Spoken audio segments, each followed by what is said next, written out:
So Boris Johnson has apologised now for taking part in a birthday party in the Cabinet Room at Downing Street, but he made it clear that he didn't really think he'd done anything wrong. He said that at the time he was convinced that no rules had been broken. It's very obvious that he still thinks that, and that he feels that he's having to apologise for something that he doesn't feel he ought to have done, really. The problem for Mr Johnson now is that whilst there may be a lot of sympathy for the fact that he was effectively ambushed in the Cabinet Room on his birthday, and that wasn't really his fault in the view of many Tory ministers and MPs, there are up to 5 other occasions that the police are looking at when Mr Johnson did attend other parties or gatherings. That means he could end up with multiple fines, and as each one of those comes in, if he is fined again, it's going to become harder and harder for him to defend his position. He's been found to have broken the law. That's a unique position for a Prime Minister to be in. He's been accused of lying to Parliament.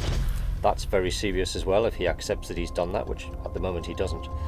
It's very difficult to see Boris Johnson voluntarily going, but of course the Tory party has it in its power to remove him if it so chooses, and it seems far more likely that if Boris Johnson's time as Prime Minister does come to an end, it will be either through the hand of his own MPs or indeed at a general election in 2 years' time.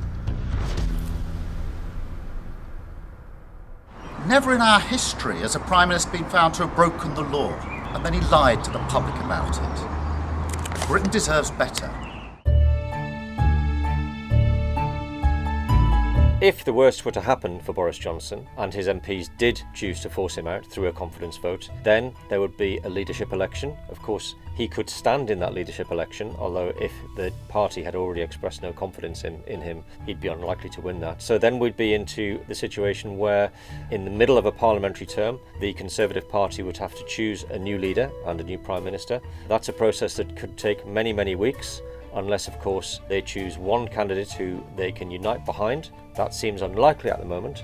Rishi Sunak was seen as the front-runner a few months ago, but he's had his own troubles over his finances. His star is on the wane. Liz Truss has support, but not universal. So if Boris Johnson were to go, it seems far more likely that there will be a full-blown leadership contest that could take many weeks to play out.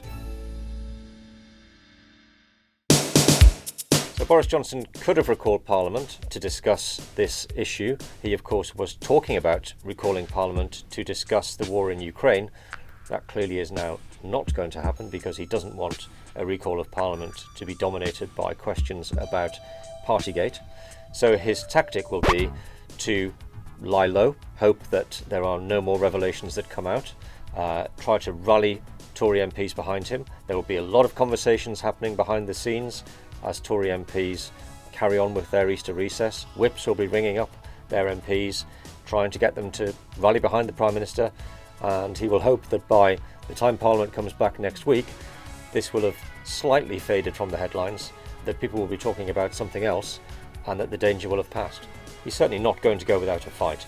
I think if he were going to go, he would have done that when the first fine was issued, because that was the moment at which it became clear that in the eyes of the Metropolitan Police he had broken the law.